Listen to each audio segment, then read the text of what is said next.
So part two, I'm kind of gonna go over the differences of the Rane 57 and the 56 faders to the 62, 64 faders.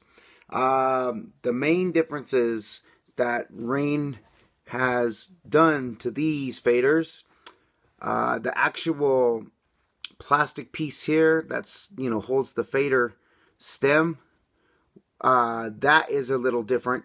Now it's clear on the inside, and then it has these little rubber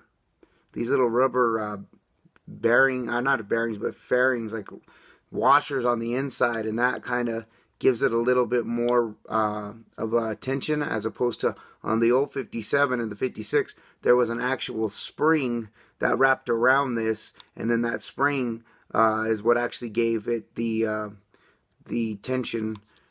So that is gone. That's no longer there. The other difference is the actual stem itself. Back on the old 57s and 56s, the stem itself used to just be round, and it was rounded off on top. It didn't have this little notch at the top here, where it's kind of notched out on the side. And back in the day, you would take your faders, your fader cap, and you would put it on, and then when you would put it on, you'd be doing body tricks or scratching, and then all of a sudden you'd hit it and it'd fly off, bang, and gone. And that was pretty infuriating. I know it happened to me plenty of times.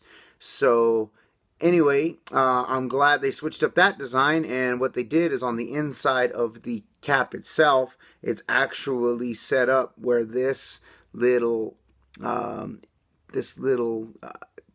piece right here goes inside that cap, and it kind of locks it in place. So when you first get these faders, these are super tough to get off, but it keeps them real tight. So that's kind of cool. But other than that, everything else is pretty much the same. The little pieces here that hold the bars in place, they didn't change. They still got the screws on the bottom that are holding these in to the circuit board. The circuit board's changed up a little bit. Before, on the 57 and the 56 series, the TTM series, this piece here actually was on the end, and you would pull the little wire off from here, and then you have to put it on. Well, now it's at the bottom, and you just slide it in, so it's a little bit better of a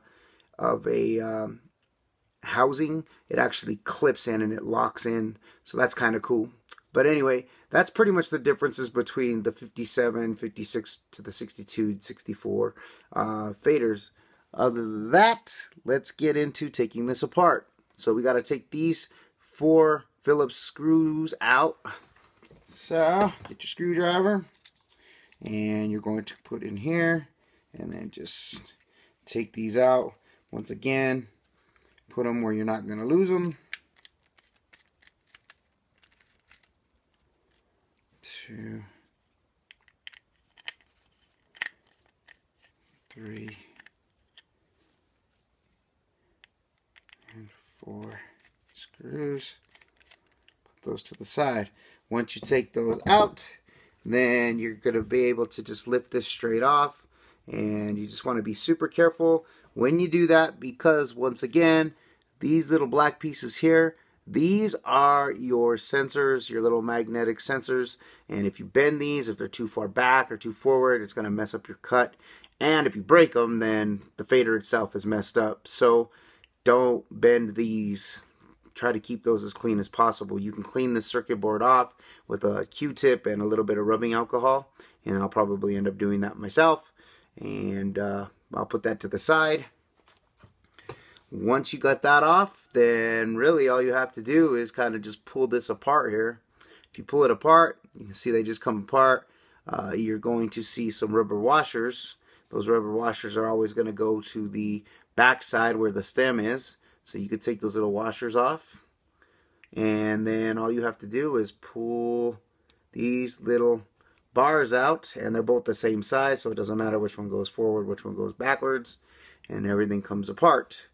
So from there, all we have to do is take it to the sink and clean it. What we're going to clean it with is going to be a toothbrush, a little bit of warm water, and a little bit of dish soap, because the dish soap actually cuts through grease, so it cleans everything off that needs to be cleaned off. The toothbrush is just to get into those little cricks and crevices and stuff like that, so you could actually get it really, really clean. So we're going to move it over to the sink so we can actually clean it up. Okay,